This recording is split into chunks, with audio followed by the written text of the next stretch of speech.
సంగారెడ్డి జిల్లా గుమ్మడిదల మున్సిపాలిటీ పరిధి మండల కేంద్రంలో పట్టభద్రుల పోలింగ్ కేంద్రాన్ని ఆర్డీఓ రవీందర్ రెడ్డి పరిశీలించారు. పోలింగ్ కేంద్రాల వద్ద ఎలాంటి అవాంఛనీయ ఘటనలు జరగకుండా 144 సెక్షన్తో పోలీసులు గట్టి బందోబస్తు ఏర్పాటు చేశారు. ఆర్డీఓ రవీందర్ రెడ్డి మాట్లాడుతూ పోలింగ్ శాతాన్ని పరిశీలించి ప్రశాంతంగా పోలింగ్ జరిగే విధంగా ఏర్పాటు చేశామన్నారు. పట్టభద్రులు, గ్రాడ్యుయేట్స్, ఓటర్లు తమ ఓటు హక్కును వినియోగించుకోవాలని కోరారు. ఓటర్లను ఎవరైనా భయపెట్టినా, ప్రలోభాలకు గురిచేసినా తమకు సమాచారం అందించాలని ఆర్డీఓ సూచించారు.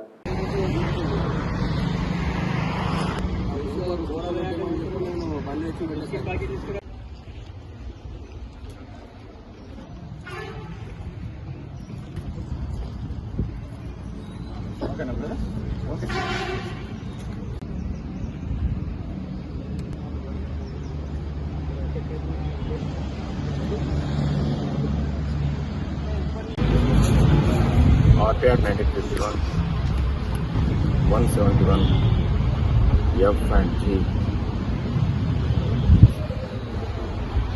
తర్వాత DNS 174 అండ్ అదర్ సెక్షన్స్ ప్రకారం చర్య తీసుకుంటాం.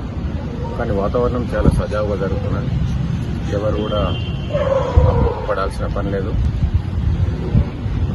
బేస్లెస్ వార్తలను నమ్మాల్సిన పని లేదు. స్వచ్ఛందంగా ఓట్లేయండి. ఇంకెవరైనా థ్రెటన్ చేసినా, లేకపోతే ఏదైనా అండీ ఇన్ఫ్లుయెన్స్ ఉపయోగించిన పైన ఏదైనా భయపెట్టించిన ఎన్నికల అధికారులను తీసుకురండి. ఇక్కడ లోకల్గా పోలీస్ ఉంటారు, తహసీల్దార్ ఉన్నారు, నేను కూడా ఉంటాను. మేము వాటిని చర్య తీసుకుంటాం. ఇది కాకుండా ఎవరికైనా వేరే సమస్యలు ఉన్నట్టయితే వాటిని ప్రజాస్వామ్యబద్ధంగా మీరు పరిష్కారం చేసుకోవచ్చు. కానీ ఓటింగ్ సరళిని డిస్టర్బ్ చేయడం అనేది కరెక్ట్ పద్ధతి కాదు. దయచేసి అందరూ కూడా ఓటింగ్ సరళిలో పాల్గొనండి.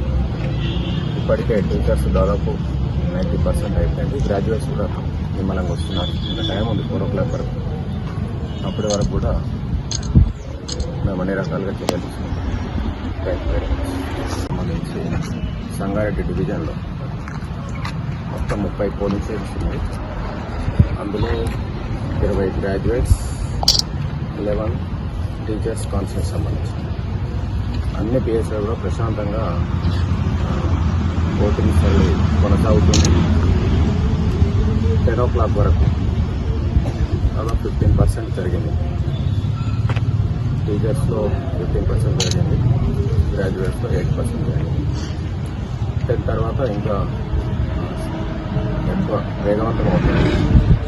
అందులో భాగంగా ఈరోజు గుమ్మడిదల మండలంలో ఉన్నటువంటి ఈ 2 పోలింగ్ స్టేషన్స్లో ఏ విధంగా ఇక్కడ ఓటింగ్ జరుగుతుందని పరిశీలించడానికి రావడం జరిగింది. ఇక్కడ టీచర్స్ 19 మంది ఇక్కడ ఉన్నారు ఓటర్స్. అందులో 17 మంది ఇప్పటికే ఓటు హక్కు వినియోగించుకోవడం జరిగింది. గ్రాడ్యుయేట్స్ 295 మంది ఉన్నారు. ఇప్పటికీ 17 మంది వినియోగించుకున్నారు. అందరూ స్వచ్ఛందంగా ఓటు వేస్తున్నారు. ఈ సందర్భం ఒకటి మేము చెప్పదలుచుకున్నాం. ఓటింగ్ అనేది ప్రశాంతమైన వాతావరణంలో స్వచ్ఛందంగా ఓటేయాల్సినటువంటి వాతావరణాన్ని కల్పించండి. ఎవరైనా ఈ వాతావరణానికి భంగం వాటిల్లడానికి ప్రయత్నం చేసిన, ఓటర్లను భయభ్రాంతులకు గురి చేసిన, భయపెట్టిన, వేరే విధంగా వాళ్ళను అండీ ఇన్ఫ్లుయెన్స్ వాళ్ళపైన ఉపయోగించిన RTR 1951 ప్రకారం, కండక్ట్ ఆఫ్ ఎలక్షన్ రూల్స్ 1961 ప్రకారం అండ్ DNS చట్టం ప్రకారం చర్య తీసుకోవడం జరుగుతుంది.